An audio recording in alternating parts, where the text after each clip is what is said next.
Thanks for coming. The next probably 45 minutes to an hour, we'll have a conversation around analytics. The point of seeing numbers, little cliche. The point of how that numbers are relevant. You see the right number at the right time. It's made available to the right manager for the right kind of decisions. What does it take to get that analytics to be explicit and impactful? And the thread comes from a conversation with one of our panelists was mentioning earlier this morning that she sees a lot of these interesting ideas. There are these fancy things that happen, and very often you do fancy things which becomes a solution, and then you take that solution and find the problem that the solution is going to solve. So I'm hoping that our experience in analytics as a specialist analytics company and my esteemed colleague and panelist, the thoughts that we will share with you, we'll try to demystify that analytics and make it as practical and relevant to businesses that we've worked in. I'm hoping for this conversation to be more conversational. There are a bunch of slides I've put together. They're purely meant to be provocative. I don't want and hope to run through a presentation like a presentation. At any point, stop, you can have a conversation, share your opinions.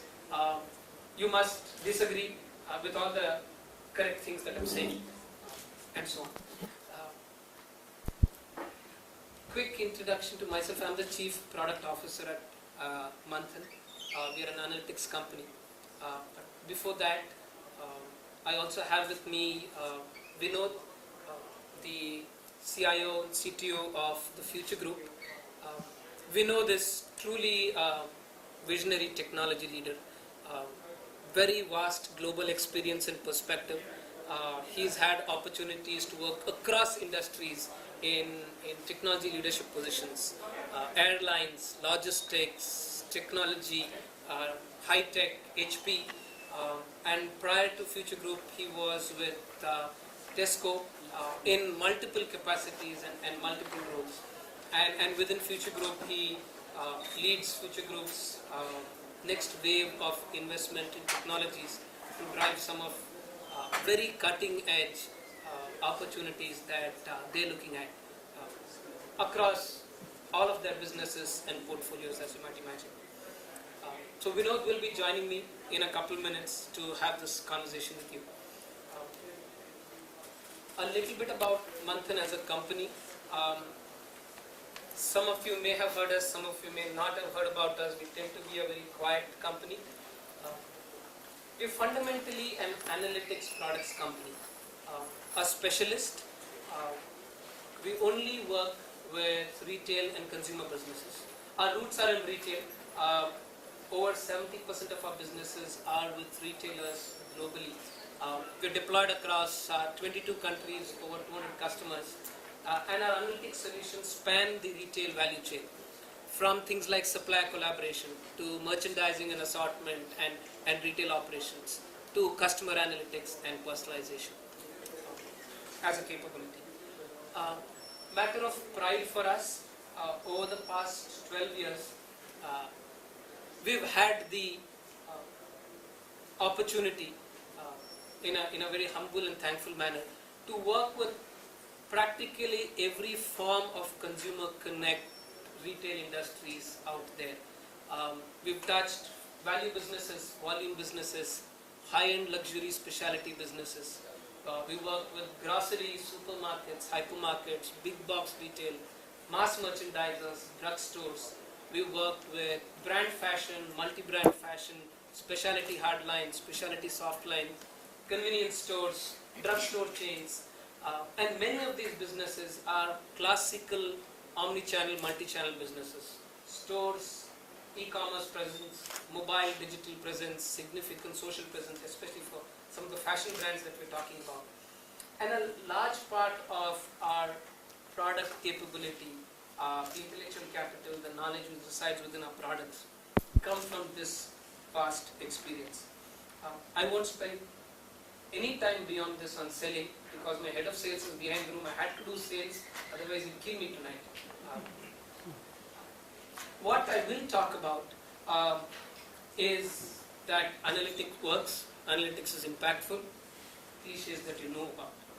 What I want to provoke with is some stories. Want to share with you a few stories of where we've seen businesses, retailers like yourselves, leaders across the globe like yourselves in different formats, different contexts, different nuances, using analytics to drive fundamental transformational change in their businesses.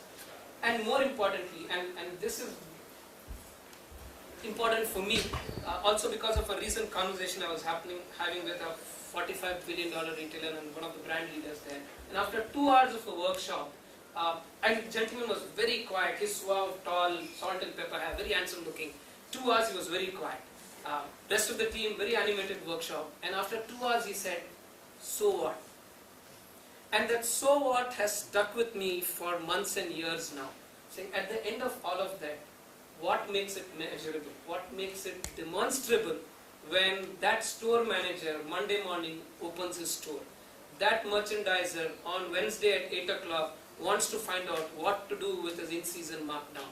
That campaign manager on a Friday who wants to know, today 3 o'clock, do I do a deep discount on wines or do I expect natural traffic to flow in and I can save my margin rupees or dollars? That moment of truth is what some of these examples are about. I picked a first example about 360 view of customer, also because of this conversation that was happening earlier this morning, the challenge, the beauty and the impact of understanding a customer across all relationship touchpoints. A transactional touchpoint is in-store or online. A relationship touchpoint could be at a call center, could be your Facebook brand page, could be your shopping assistant talking to your customer in a department store. And how do you get an understanding of that customer across relationship touchpoints holistically? And once you've got that understanding of that customer, what on earth do you do with it? This is an example of a close to $3 billion retailer in the grocery space, leader in their own categories, significant brand penetration, significant category penetration, and therefore facing a very interesting growth challenge with a highly penetrated retail brand. You grow with the economy. What is disproportionate growth? And therefore, what is disproportionate profitability, competitive advantage, margin opportunity? And through the 360 view of the customer lens, I think some of these elements my customer was able to achieve. What does that 360 view of a customer mean? This is and I'll share a couple of sort of snapshots of the application from my client instances. You will appreciate the numbers are masked for obvious reasons, but the intent and the method I have retained as much as possible. So what do I mean by 360 view of customer? So this is a snapshot of one of their what we call value-minded customers. So it's a behavioral segment. The first instance of the customer was, what do I know about demographics? So we've got a loyalty program. So we know a little bit about the customer, probably gender, probably income if she's shared, income, you know location. So you know zip code, you know area, you know location. You appended that with transaction behavior. Now you're quickly able to know basket value, basket preferences, brand penetration, price preferences, price points, full price versus markdown versus discount. So quickly you appended that information with transaction behavior. You're also able to figure out what is purchased in store, what is purchased online.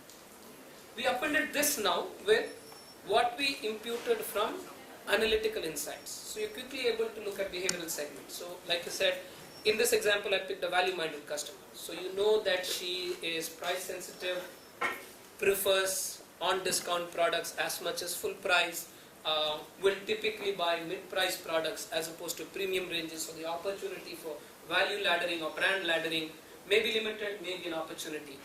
We're able to look at customer score and figure out if this is a high-value customer, is this a loyalist, is this a cherry picker, is this a high-frequency transactor. We were able to impute churn behavior. Is there a probability that this customer might attract or diminish in our purchases for whatever reasons? Reasons could be macroeconomic, reasons could be locational, reasons could be income, reasons could be that the competitor is more aggressive in that 5 kilometer hinterland catchment of her store that she patronizes. So what is the probability that this customer might decline over the next 3 months in terms of purchase and product preferences? All of this is historic behavior, and that so what is still stuck with me every time I wake up. Now you take that insights, and we were able to push that insights into things like purchase propensity, next best logical offer, next likely communication that the customer is likely to respond to. So moving historic behavior, which is the historic 360 view of the customer, into what might be likely behaviors of this customer when she visits the store next time. If the purchase declines, what is the opportunity then to interact with the customer and then engage? Only text speak that I will do, because this is of value to keep in the background. How did we manage to achieve this? Our capabilities are fundamentally big data, cloud capabilities. Some of us in the room are technologists. I'm otherwise from a marketing background, so you would pardon occasional fapa. The idea is to look at, so 3 things that are paramount to creating a 360 view of the customer. The first is the ability to connect to data sources. Sources could be structured, ERPs, point of sale, CRM. It could be unstructured. You're looking at call center data. You're looking at clickstream data. You're looking at mobile app browsing behaviors. If some of our brands are in marketplaces like Flipkart or Myntra, you're probably looking at some feeds or purchase behavior coming from marketplaces. So you have to be able to get a sense of what sources, what stream of data, what's the volume, what's the velocity, what's the quality of data. At no point is data ever clean, and that's just fine. Because the second nuance of understanding 360 view of customer is it's a moving target. At any point of time, you will continually enrich what we know about the customer.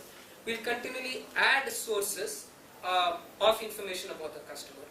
And the third critical nature of understanding the 360 view of customer is being able to logically append, being able to have, as it were, primary keys. What is the single thread? Is it customer identifier across touchpoints? Is it a device ID? So if you're shopping on mobile, you're shopping on tablet, is it a device ID? Is it a cookie on the browser? Is it an identifier by mail? Is it a member program that we have? So any and all of these start becoming those threads through which we look at how customers transact and interact with us. I'll take this and take a different example where we actually exploded it down to the so what in a deep amount of detail.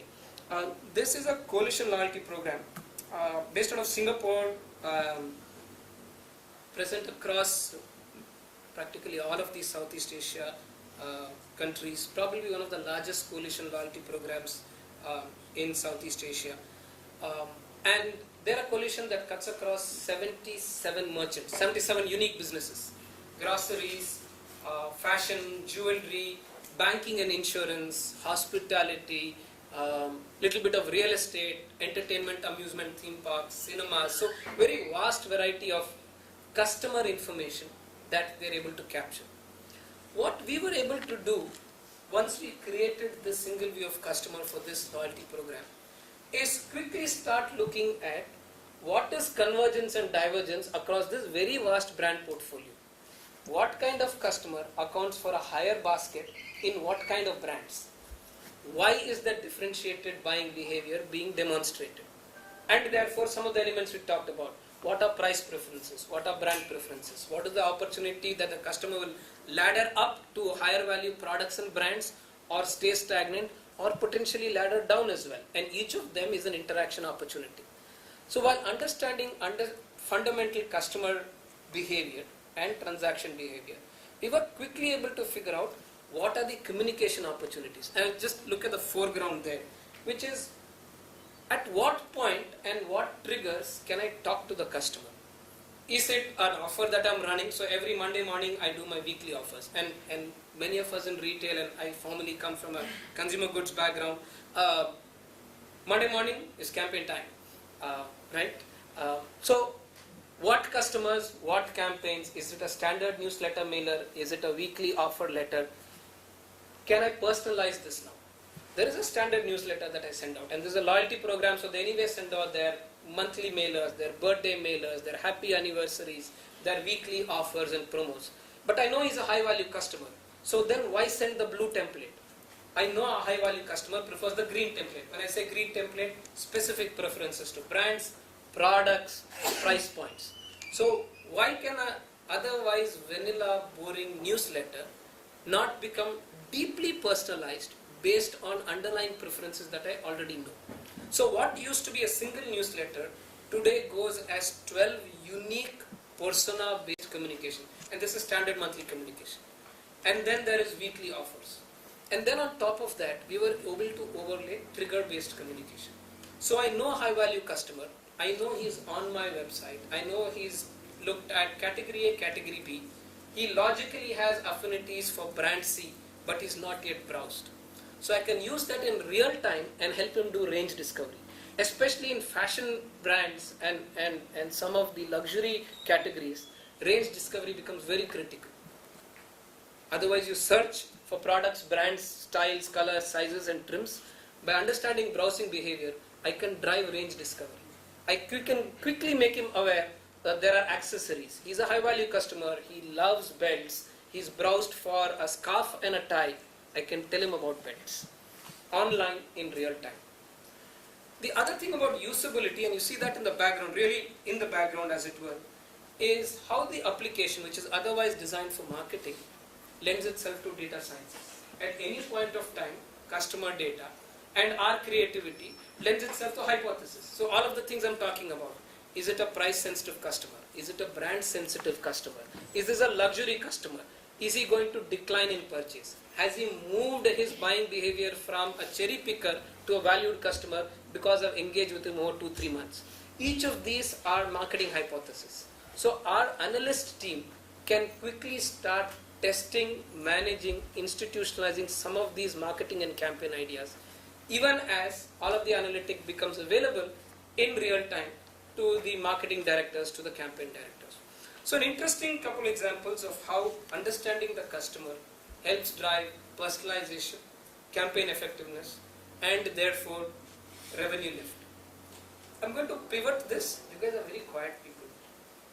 I'm going to pivot this into merchandising conversations. And this is close to the heart, so you will pardon a 10-second complaint. In all of today morning's conversations, and we're all retailers, I didn't hear assortment, I didn't hear merchandising, I didn't hear... I'm sure all of us are waiting for the next 10 days of end of season to start for all of our fashion brands. No such conversation happened. There are a lot of customer centricity, customer conversations, which is very exciting. But we are merchants at heart. We have to buy, we have to stock, we have to sell, we have to price neatly. I'd like to believe that as well. And therefore a couple of examples on how this sense of analytics drives the core of retail, drives the core of buying, assortment, allocation, pricing, store execution. And let's take the customer thread for sake of continuity and ask ourselves the question, if I have customer insights in the hands of a merchandiser, how does life change? How does life change when I'm planning OTP? How does life change when I'm doing in-season assortment or in-season reallocation? How does life change when I'm planning markdown? And I keep saying 10 days to end of season. Should it be 10 days? Should I wait till 5 days, 5 more days? Too early, my competition is going to run ahead of me. Should I launch it tomorrow morning? I'm sure all of us have these nightmares. What if I understood customer nuances and therefore planned some of these activities, keeping the customer in mind? I'll take an example of one of our global fashion brands. This is a footwear and apparel brand deployed over 80 countries, head offices in the US. And they've used this customer view of their merchandise very interestingly to drive what is in a cliched manner called micro-merchandising. The ability to look at every individual store or an online brand asset uniquely and assort or allocate for that entity, as opposed to looking at it as a headquarters, opportunity to buy, opportunity to allocate planning cycle. So very interesting nuances that my client tried, and I want to share some of this with you. The first perspective, of course, is look at these standard merchandising metrics: sales, sell-through, category penetration, brand penetration, basket value, with a customer lens. we talked of customer segments, customer buying behavior a couple minutes ago. I look at the same metrics for the merchandiser now with a customer lens and understand what is sell-through by customer segment, what is basket value by customer segment. Why is this important for a merchandiser? It's an interesting information to have. If you tell me sell-through for high-value customers is 2x of average basket value for a cherry picker. Sure, interesting information. What does a category manager or an allocator do? We took that information and pivoted it around location and said we also know zip code, so we of course know store locations. Therefore, I look at that customer buying behavior, spread it out by demand pattern across locations. Now I know where is the highest radius for high value customers, where is the best catchment area for cherry pickers, what is the price preferences for location A versus location B, what is the rebuy cycles for location P versus location Q, because those are loyalists around that zip code area or pin code area versus the other. So quickly, by looking at customer trends and location trends together, I've brought a very higher order insight down to a very store level. What do I do with this information? Because it's a fashion brand, we immediately looked at it by standard fashion attributes: style, color, size, trim, cut and fit. So I'm looking at customer trends into location, into merchandising attributes, which immediately for a specific store tells me 15th of June, do I need 36 shirts because people like Ganesh are going to walk in, or probably 42 because we know this is a gentleman who's going to be walking into the store. You very quickly know what is the opportunity to micro merchandise by a specific store location, or it could be an online brand asset. And that completely changes the way you will plan markdown. You will plan in-season assortments or assortment tuning, or look at allocation, relocation by your warehouses or your store locations. So what I'm trying to do with that thread is take the insight, marry the insight in as holistic a manner for the merchandiser and the allocator, so that when he is taking his in-season decisions, he has the right information. What it doesn't eliminate the point of creativity and the point of experience that most merchandisers bring to the table, but it definitely reduces either human error or any form of performance bias. I've done this last year, it worked, therefore it should work this year. And that happens to all of us. Insights of this nature make it more predictable. I don't want to call it factory model, that would be uncharitable. It makes the behavior more structured, measurable and predictable. We did a similar exercise on margin erosion. This is with a fast fashion retailer. Okay, I'm done. Really fast fashion. They look at merchandise cycles and category cycles in 6-8 week windows, mid-priced apparel and accessories. And therefore for them, timing a markdown, timing a price off is a very critical decision, because you don't know if you're winning a customer, growing share of wallet, or you're leaving money on the table, because you're acting in such short planning windows. What we tried to do was create a method for these decisions. So we immediately gave in the hands of the planners of this retailer, and this is delivered on their tablets and devices, quick ability to look at all of the selling metrics by price points. First indicator to whether there is excess stock, have I overbought, have I underbought, is there an opportunity to refill, do I hold off on an OTB? By quickly looking at first snapshot of all of the merchandise performed the price point, it gives you the first clue. Is a category or a subcategory or a style line open to a markdown, or it's too early to take such a decision? And we are 10 days away from end of season. And then we created a mental map across classical markdown metrics. So look at underperformers, look at worst movers, slow movers, sell-through metrics, and of course stock availability by the attributes we talked about. Threaded these metrics together to create a mental map, saying when you look at a particular SKU or an attribute by a price point, and you see, for example, that inventory is in excess, how do you quickly decompose that information in terms of your opportunities? Is this a reallocation opportunity or is it a markdown opportunity? If you're reallocating, you're saving margin dollars. If you are marking down, you're of course driving inventory liquidation, which is of value, but now you have reasonable surety, you've not left margin on the table because you're attacking the right SKU with the right level of markdown. We achieved that by integrating some what if and simulation capability. So at the subcategory or at the attribute levels, we were able to bring in a degree of simulation and what if. Look at historical trends. Look at the different pricing options or markdown options you have for that overstocked product that we're talking about, and quickly simulate what's the ideal markdown. Is it buy one get one free? We love it, I love it. Or can I hold off at 15% and I know I'll hit my liquidation targets, definitely achieve my sales numbers, and my margins are well protected for this brand or this SKU. Or it definitely looks like, compared to some of the other brands, this is a SKU under risk. It does make sense to do a buy one get one.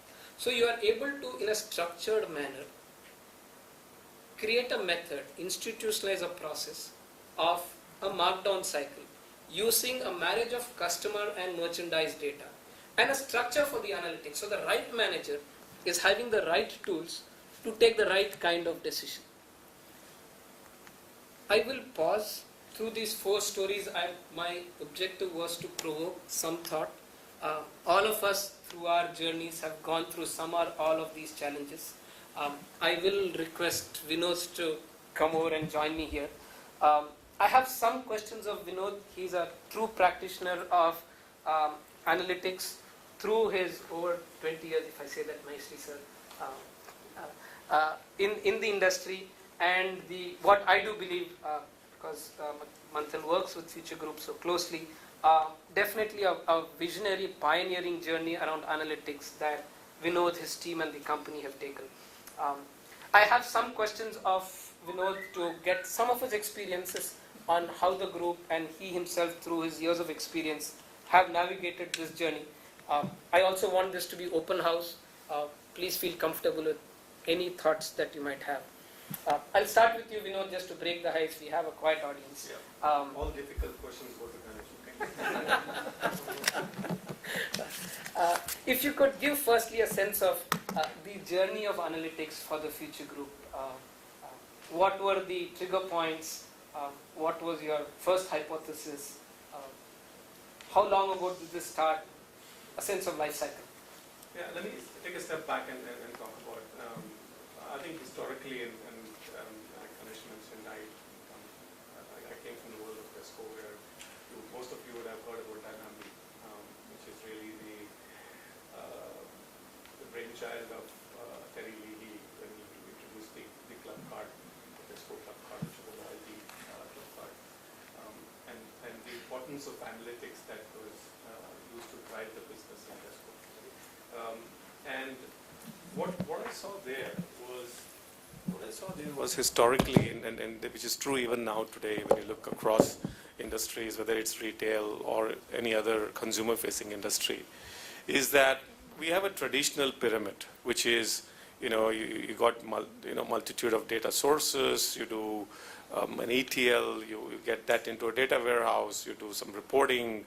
Historically, organizations have spent disproportionate money, investments in just doing basic reporting, right?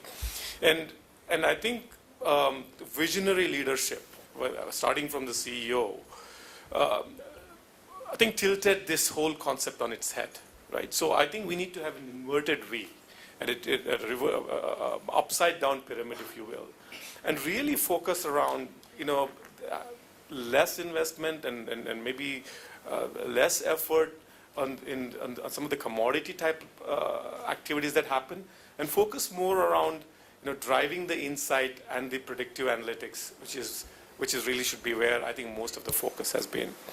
So I think leading companies and leading organizations are taking that journey, and I was very impressed to see when I joined Future Group that the one-by-one strategy that Mr. Biani has put in place, and for just what the one-by-one strategy really is all about. How do we get 1 lakh rupees from 1 crore customer, so over the period of the next 3-4 years. So it's a massive aspirational, ambitious target, and I think we have talked openly about it both in public among the executive cycles. Team within the company. We can't do this, and we cannot achieve what we want to achieve unless we have a very strong foundational analytics platform, right? So this is the long pole in the tent for us. And today, for me, to be very honest, it's like, I can't leave home without my wallet or my iPhone. We can't run our business without a very sound analytics platform. And that's what Manthan is to us. Not a day goes by where, whether it's on the merchandising side or whether it's on the customer side, everything and anything that we do is really the insights that we drive is from this. So you asked me about the trigger point. The trigger point again was that, right? So at the highest level, it was the one-by-one strategy, as we call it. So if that's the strategy that the entire company needs to focus on, then what are the underlying metrics and the KPIs that need to be driven, both from a customer angle and from the merchandising angle, right?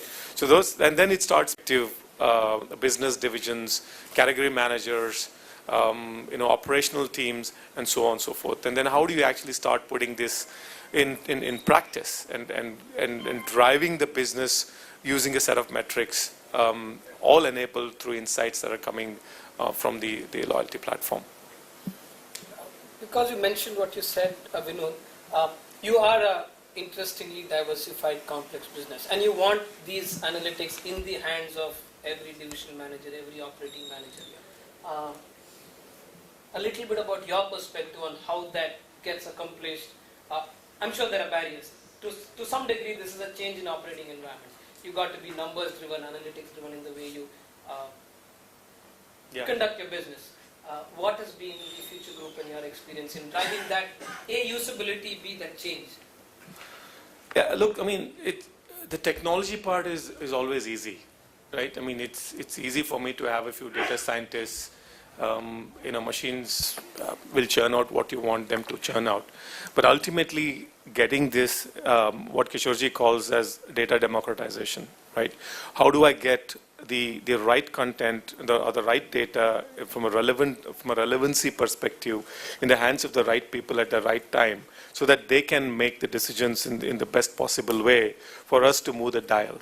So one of the things that, even now it's a journey, right? It can never be a point in time thing, because it's human behavior and human mind. And even today, a lot of people, while we're trying to move them away from downloading and having all of these multiple Excel sheets and massaging these Excel sheets in multiple ways and making multiple views of the same thing, the journey what we really want them to do is have a self-service BI, right? So and the platform provides us, and we've created that. And then we're trying to influence, evangelize, in some cases even force people to take this self-service journey, because that's where I think the power will come from. That's where I think you can centrally drive some decision making, set up the metrics, and start doing the change. And it's a journey for us. For example, so one of the things that we recently did was create standard metrics for our store managers and for departmental managers, right? So we said, okay, for you to start, if I expect my store manager and department manager to be empowered, and I'm giving him a EBITDA target at the store level, he better have all the things and tools and instruments ready in his hand to make those decisions on a real-time basis, right? And that's what we are pushing through this platform.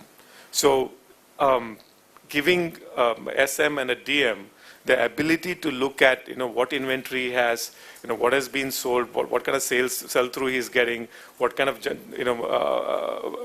margin he's seeing on a real-time basis. So that's the beauty of having a common platform and driving this to your last man in the organization, whether it's a category buyer or even in the store. So I'm probably amplifying some of the merchandising side of the things, because velocity is one of the things that we were also looking at driving. And then we looked at the long tail of some of the, the SKUs which were, we gave a target to all of our store managers and said, well, we need X, this number to be X, which is a combination of either your number of stock turns or your margin, right? So how do I get that on an everyday morning, 8 o'clock basis? So how do I get this in a real-time basis, right? So as every store manager, departmental manager knows what his or her velocity is. So if I'm giving him or her a target, he better have the information ready at his tips to say, okay, what am I going to do? What decisions I'm going to take at my store level? So this has been a big change for the company. This has been a big change for the people in the front. And as headquarters, if we can't enable it and expect those outcomes from the store manager, it's not going to happen, right? So this is really working both bottom up and top down, and we are laying a roadmap to further extend it to sort of poll what's happening in the store, bring it back and further iterate through that and give them the best information out there. Let me pause there, and otherwise I'll keep going. Thoughts, comments, questions of Vinod or myself? And let me talk about a little bit on the customer side as well, right? So we have been able to leverage Target One, which is really the custom, which is the campaign side of the module, if you want to look at. We've created what I call as the loyalty markdown office. What the markdown office does is collect all the information again on a real-time basis and look at what I need to do here and now based on the information that I have 360 degrees. Very recently we had some next generation stores come up in Mumbai and as well as in Delhi and so on. So we wanted to compare what kind of comps we are getting across the different categories compared to a store which was open for the last 10 odd years relative to a new store, and we had changed some the assortment in the new stores, and we could tell within 24 hours the uplift that we're getting for certain assortments in the new store versus it was the same loyalty customer. Yeah, we have a very strong loyalty platform. So basis the customer shopping, the same the loyalty customer shopping in a new store versus old store, what is the uplift that we're getting for different assortments, and then which was allowing us to make the decisions in terms of the category mix, the assortment mix in the old store. So there are any number of things that you can start to do once you have a fantastic foundation, analytic foundation, and start. So it's a journey. I mean, we've still not fully, I would say, exploited some of the simulation of the I'm not taking specific module names, but we are only limited by our imagination. Let me put it that way. I think the platform is powerful. It's about how much can we do, and it's not about how much can we do. How much can we push down with our colleagues in the stores and colleagues in the headquarters and the category teams and so on and so forth.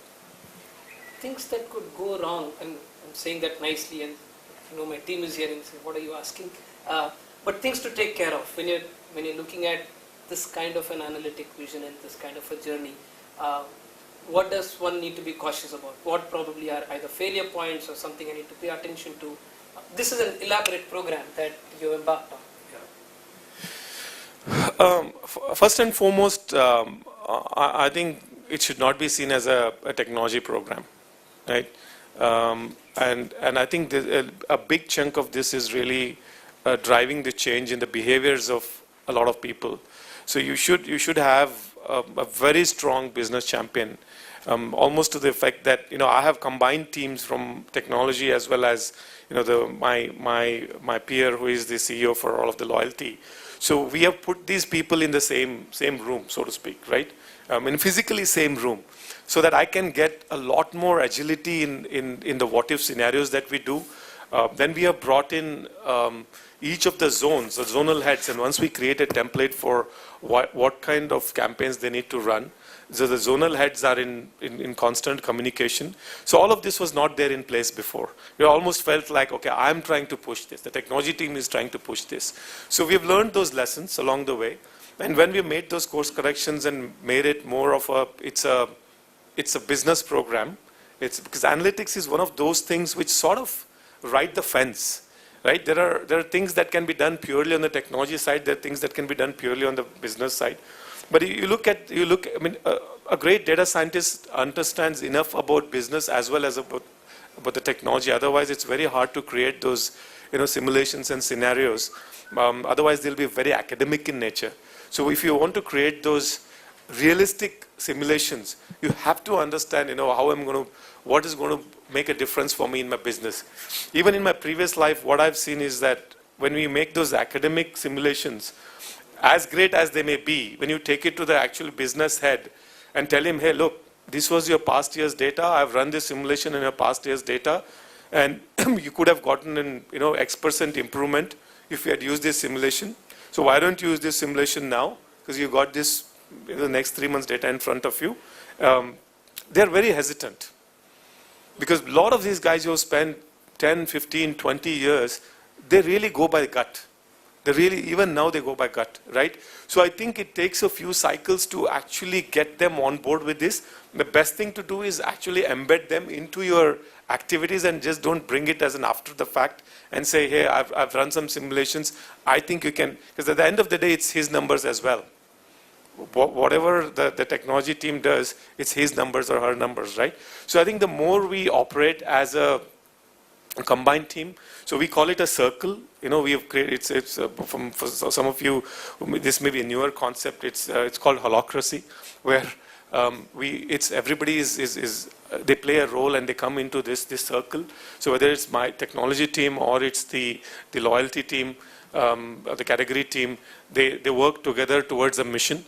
And that's how I think we're able to get a lot more acceleration through this in the last, I would say, a few months. Better than the previous year since we launched this. And there's much more to do. I think we're still scratching the surface.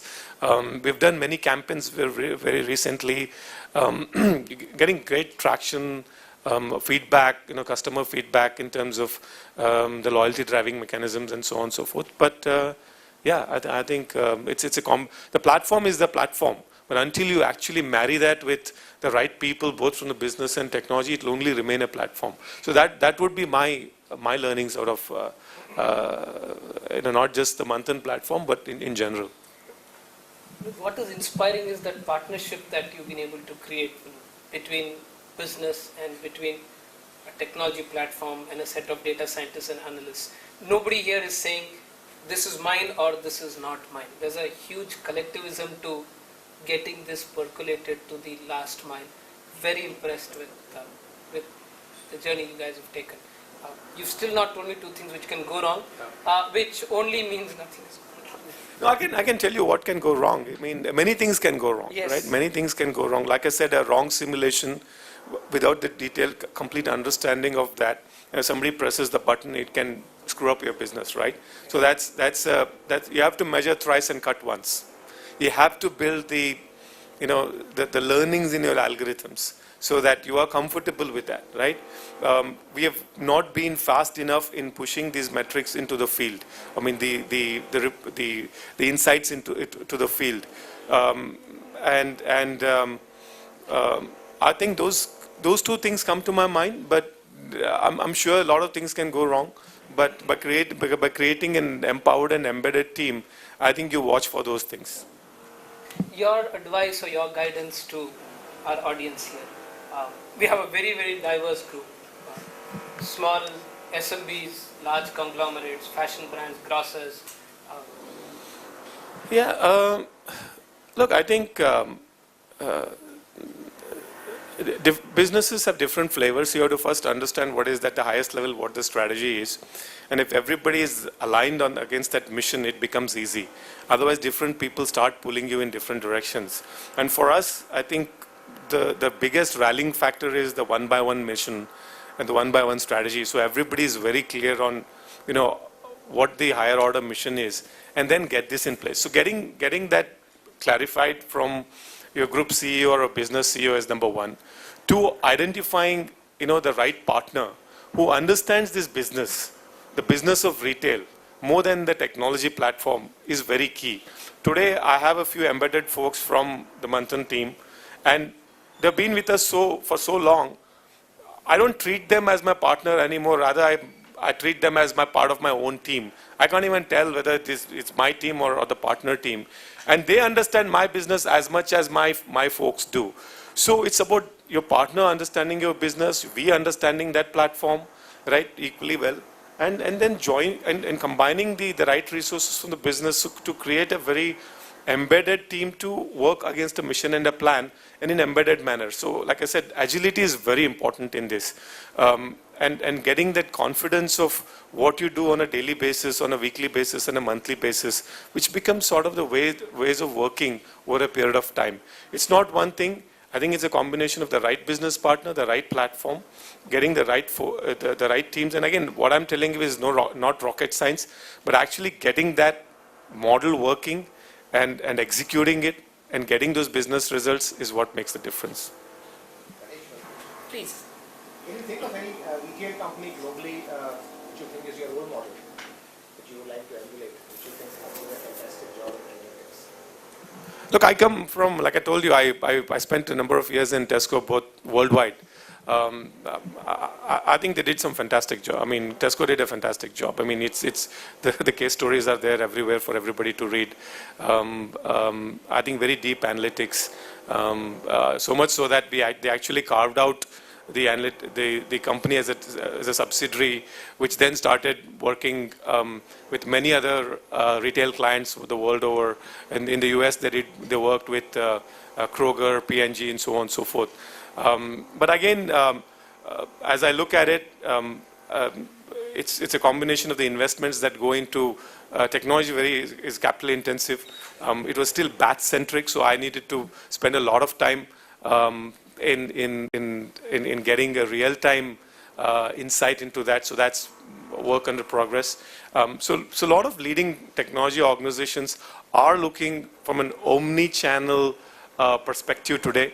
And even today, as we speak, I have integrated Manthan to both with my Hybris, which is my online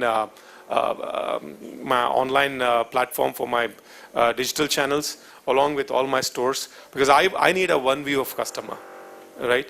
So that's very important. So whether it's in Europe, whether it's in the US, that's on the top of the mind of every retail CEO. And they're all in the process of discovery, at different points of discovery, I would say. Some are slightly further ahead than others, but by no means anybody has conquered this. By no means anybody has conquered this. I was just speaking to somebody in Bangalore a couple of weeks ago about the journey with a very high-end, high-fashion retailer on the West Coast. They've taken 4 years to implement the Omnichannel and spent more than $200 million. So these are expensive propositions, and unless we have an enabling analytics platform, it's very difficult to move the dial on some of the, particularly the omnichannel metrics. Yes, please. So how long is the process of this big data and analytics happening in the future proof? Is it just a year old, or it's been happening for a couple of years? So this journey has started for us, what would you say, Ganesh, about 2 years ago, I think? 2.5. 2.5 years ago. 2.5. Yeah, and there was a certain scope for us to get started. But I'll tell you, every day we want to do more with it. Every day we want to do more with it. So I don't think it is, do it and be done with it kind of a thing. This journey, analytics journey, is akin to the omnichannel journey. If somebody asks me, can you please give me a fixed cost proposal to implement omnichannel in my company? It's a foolish question and a foolish, if somebody gives a proposal for that, you should stop talking to that guy, because these are things which I think will evolve, because they'll evolve because your customer is evolving and the customer behaviors are evolving, and so this is something live, and you'll need to work with it. That's why having a strategic partner is very, very important, and a strategic platform which brings the right technologies to bear, open technologies. So today I can, what I'm doing on-prem, I'm actually doing a POC on cloud today with these guys, right? Because I can make those decisions because I have a partner who is as much as they know the business of retail, they understand the technology as well. So that's a very key decision criteria for anybody who wants to embark on this journey. Mr. Anand, a question to you. Sure. In high-end brands like Prada, I saw in list, what sort of work have you done for them on the case study? Specific to Prada, because you mentioned, we've done a bit of work around store operations and store analytics. So looked at store performance metrics. Nuances are different. I think we talked of some of them. How to manage OTB, what is markdown, how to time a markdown, how to be nuanced about how much of markdown do you allow. And that's why many of my customers are getting away from let's do a buy one get one, because that's easy to do. That's sure, it has worked well in the past. Is there a difference between leaving money on the table and optimizing a customer walkthrough? So some of those elements are what some of my high-end fashion brands have worked with. Great, thank you. Yes, please. You also work on direction of product design that should be put in. You're saying product design as in style, color, size. Yes, I mean, it's the biggest challenge for any manufacturer and retailer. Because from manufacturing to retail, and we have demo tools that we need to manufacture and get Sure. outlets to sell to. So you will invariably get caught with merchandise which doesn't move. Yes, So it happens. I know you cannot get a 10 on 10 in your assortments, Yep. but how close can you predict what you should do and what you shouldn't? So I'll answer that in two ways. One, what product capability does, so it sound like a pitch, and some what I think a couple of my clients are doing as well.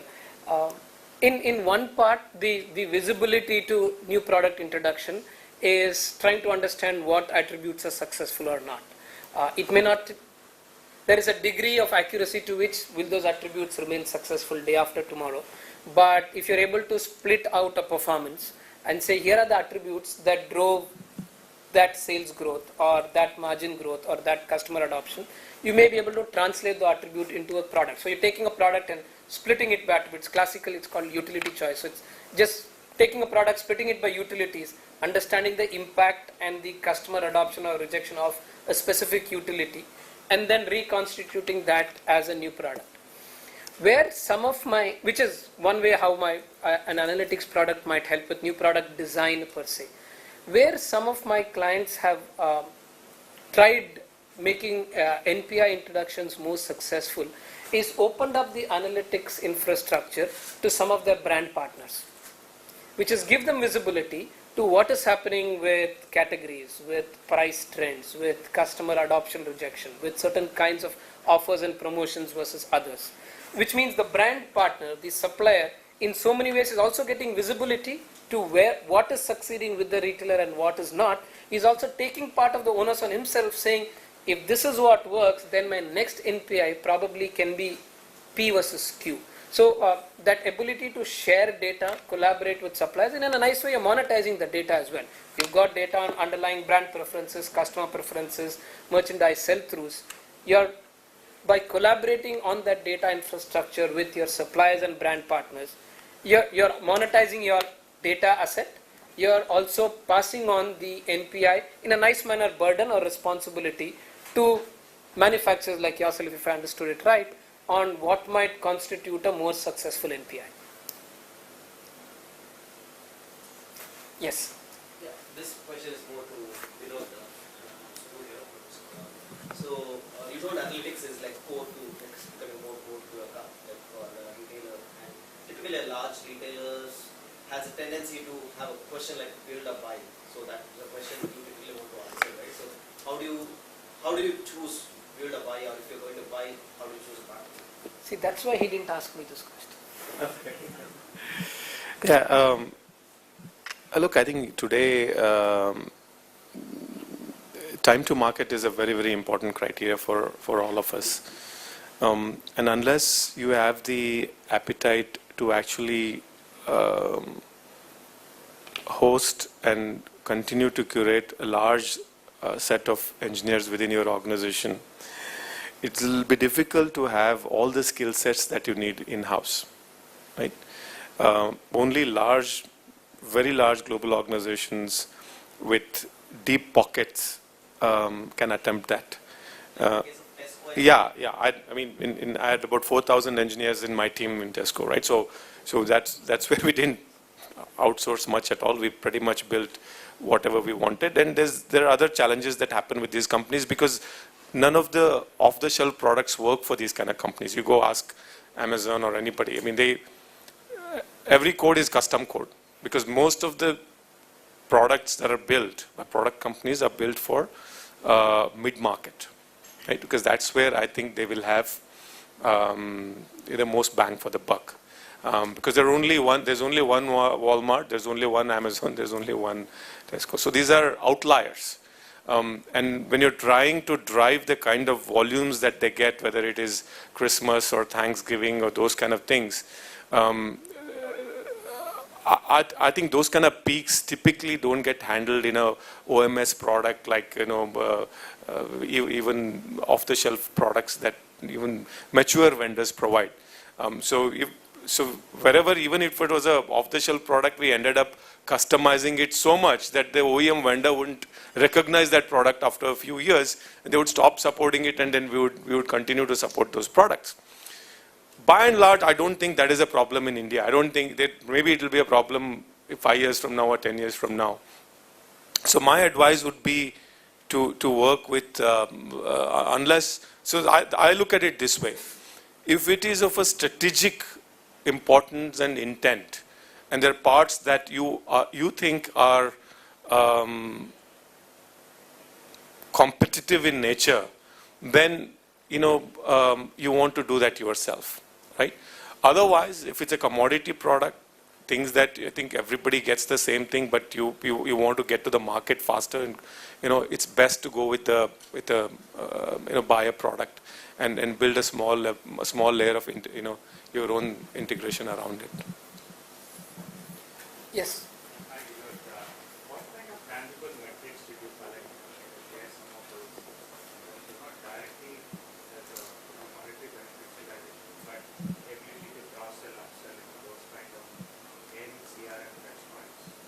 Yeah, look, I think there are I won't get into the rupee or the dollar value of that, but in terms of fill rates, I think we improved our fill rates and availability by more than 20%, right? In terms of markdown efficiency, in terms of the promotional vouchers uplift that we got, that was more than 50%, right? So I think every metric, if you actually are very disciplined about that metric, you can move those metrics. It's actually getting the execution discipline behind it and experimenting sometimes, right? Because you don't know all the answers before you actually try. What we all call in our industry parlance as A/B testing.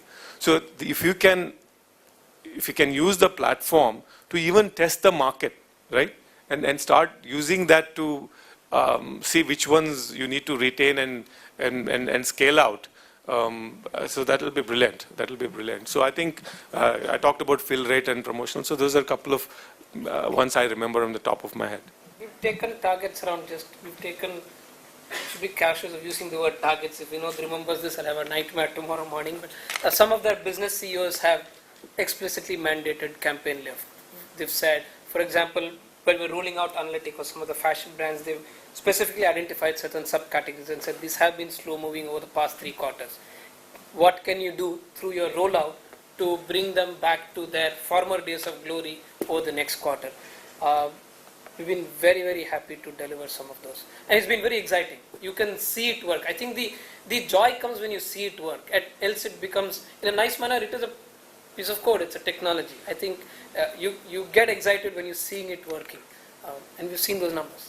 And there were many aha moments for our category managers when we showed them, look, your velocity. We actually did a matrix of velocity, which is your stock turns time margin for most of their SKUs, and what they thought as a prime SKU for them. We said, look, I mean, data is not telling me that. So I think these are very powerful instruments. Sometimes people may not like to see. It's like looking at ourselves in the mirror. Sometimes it's not always great. So, but I think it allows you to improve your business tremendously. There was another question. Yeah. Hi, Sachin here. First, I would like to thank you for this insightful discussion that you had. When I look at this discussion that has happened, it is more centric on retailers, and you have certain brands like Prada, which has its exclusive brand outlets. I would like to know, how can a brand which has presence in multi-brand outlets leverage on this whole thing of data analytics? I mean, how can they leverage, and how can it translate into business improvement for them as a brand, which is present in a multi-brand outlet rather than in an exclusive brand outlet? So you're looking at it as a brand manufacturer distributing it out through MBOs, yes, as opposed to probably owning your own physical retail assets. Yes. We've had opportunity. Sorry, go on. Yeah. I mean that, and plus even if you look at it at different e-commerce platforms, Oh, yes. like Jabong, Flipkart, That's so different. how can we leverage on that as what I would like to? Okay. The Jabong Flipkart is a nuanced, interesting problem or circumstance. I'll first talk about MBOs. Yeah. So many of my customers are, like I said, fashion brands. They distribute out through MBOs, and a large part of their distribution and revenue is to classical MBOs, dep stores, and so on. The difference there, I think the kind of analytics could be primaries versus secondaries. The kind of analytics on customer becomes very, very interesting if you're able to find a way to engage with the customer, as opposed to where the customer is buying. So think of it as a CPG, FMCG, right? An owner of a brand still has an opportunity to engage directly with the customer, understand customer behavior nuances, understand things like, we talked of some of them, pricing, we talked of new product introduction, we talked of A/B testing, which is a direct, explicit ability to engage with the customer. That knowledge then drives how you are working through your MBO retail partners. So there is an excellent opportunity to use analytics. The fact that you own a retail outlet lends you a degree of information, a particular kind of information that you can use. There are other information sources you can bring in, either to supplement, complement, or extend that gap you may have because you didn't own the retail outlet, which is just true for any consumer packaged brand, right? The Jabong Myntra conversation is so what you'll know about I'll talk about a little bit of our experience working with marketplaces and what makes it fun and quirky in so many ways. So we'll have a degree of customer information. You will have name, sometimes you'll have mail ID, sometimes you will have phone number, you will have address. The problem with address is in some cases, and I've seen this, the address will be Hanuman Mandir ke piche. So behind Hanuman, house number 4, behind Hanuman temple. So I have to create single view of customer using behind Hanuman temple as a primary key is an interesting challenge. That's what makes it fun. What a marketplace gives me is sell-through velocity, and we talked of some of that. It helps me understand what is driving velocity of a particular product, an attribute, or a brand line. It gives me an interesting, if possible, subset view of the customer. And I say that to some of my clients who also participate in marketplaces like this. We might be able to get a 30% single view of customer as opposed to 70%. But here's the deal. If you didn't know that 30%, the only way you know anything about your customer is going and commissioning market research. And you'll interview 300 people and find out, do you like blue versus green, and do you like button downs versus mandarins, and do you like checks versus stripes, which is not bad, but it is one time. You'll probably do market research once in 6 months, if at all, and you've got a sample size that you have to extrapolate, and in no form are you appending and enriching that information over time. So even if with the kind of data, I won't say data quality, but richness of data that I can get from a Jabong or a Myntra, understand 30% of my customers and what is the behavioral nuance with 30%, the ability to extrapolate the population is suddenly very powerful. I know a lot about this 30%, and every time now that 30% person is shopping again and again, so if Anand.Ganesh comes back to Myntra, I know what drove the purchase. I sent him an SMS campaign, I know he didn't respond, so I know what channels his preferences might be. I sent him a real-time trigger on my own website, and I know he clicked on the browser, on the banner ad, or he clicked on the mailer I sent him. So I know what drives his behavior, what are his times of purchase. Is he a weekday buyer, is he a weekend buyer, does he do this 9 to 12 midnight, Jabong, Myntra, 50% off. At 11 in the night I get a message, 50% off for the next 1 hour. So I am wondering, should I watch this soccer match or should I go buy Myntra? Too difficult. But it gives you a very good sense of who might be a price sensitive buyer and what is the degree to which I can extrapolate that. Right? If I know customers from Nagpur, I'm being very facetious, tend to adopt these kind of promotions, but people in Dharmapuri don't, that in and of itself is valuable information. It may not be all of the customer insights I want, but if it gives me 30% I can extrapolate, it's powerful. But it's a very nuanced, interesting customer view problem.